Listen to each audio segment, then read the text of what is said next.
I carabinieri del Comando Provinciale di Reggio Calabria hanno eseguito 33 ordinanze di arresto emesse dal GIP su richiesta della DDA. Le persone destinatarie dei provvedimenti sono accusate di essere affiliate alla cosca di 'Ndrangheta dei Ficara Latella, che gestisce le proprie attività criminali nel quartiere Pellaro ed in altri della zona sud della città. Sequestrati beni per 60 milioni di euro. Dall'indagine è emerso che la cosca aveva spostato gli interessi in provincia di Milano in vista dei lavori per l'Expo 2015. 7 persone sono state denunciate dagli agenti della Polizia Postale di Crotone perché fornivano a cittadini extracomunitari dei falsi documenti con i quali si attestavano dei rapporti di lavoro. L'accusa è di truffa, favoreggiamento della permanenza di cittadini stranieri sul territorio nazionale, falso e sostituzione di persona. I falsi documenti erano utilizzati dai cittadini stranieri per poi richiedere ed ottenere il permesso di soggiorno. È stato presentato anche a Cosenza ieri pomeriggio il progetto Calabria Day, Italia ti racconto una bella storia. L'iniziativa, nata da un'idea dell'associazione Io Resto in Calabria, intende promuovere nel corso di una manifestazione partecipativa di rilievo nazionale le realtà positive della regione. Il Calabria Day si terrà il 16 aprile a Reggio Calabria presso il Consiglio regionale, ente che patrocina l'evento, dove verranno presentate le esperienze calabresi vincenti in diversi e numerosi ambiti.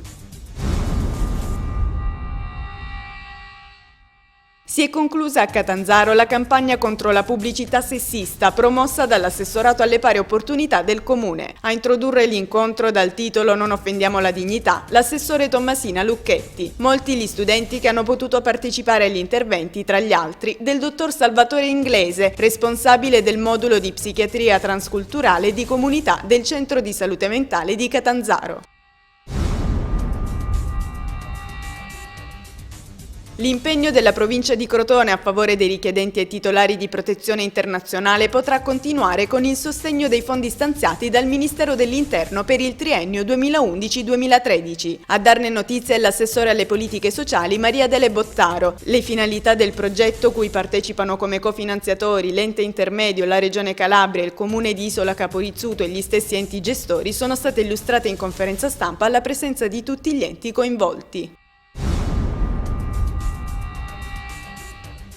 È giunto al suo 8º anno il concorso Play Energy promosso dalla società elettrica Enel, progetto ludico e strumento educativo col quale si invitano i giovani ad approfondire la tematica ambientale legata all'energia. Il progetto, rivolto alle scuole primarie e secondarie di primo e secondo grado, è stato illustrato dai responsabili ieri a Cosenza. Entro il 10 maggio le classi partecipanti dovranno presentare gli elaborati. Il primo istituto classificato a livello nazionale si aggiudicherà l'installazione di un impianto fotovoltaico.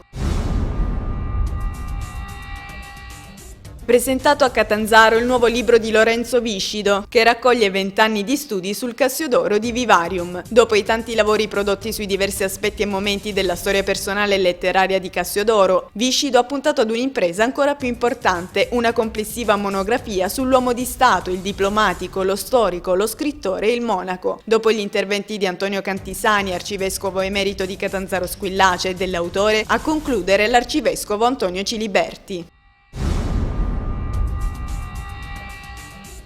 Pippo Corigliano ha presentato a Catanzaro il suo ultimo libro Preferisco il paradiso, organizzato dall'Associazione Donne in Arte. L'incontro con l'autore ha affrontato questioni della fede cristiana utilizzando aneddoti e insegnamenti di vita quotidiana. Quello che sorprende maggiormente è la solidarietà con cui l'autore riesce a risvegliare l'aspetto più bello e contagioso del cristianesimo. Il testo non è un trattato di teologia, ma un libro che descrive la fine della vita e il paradiso.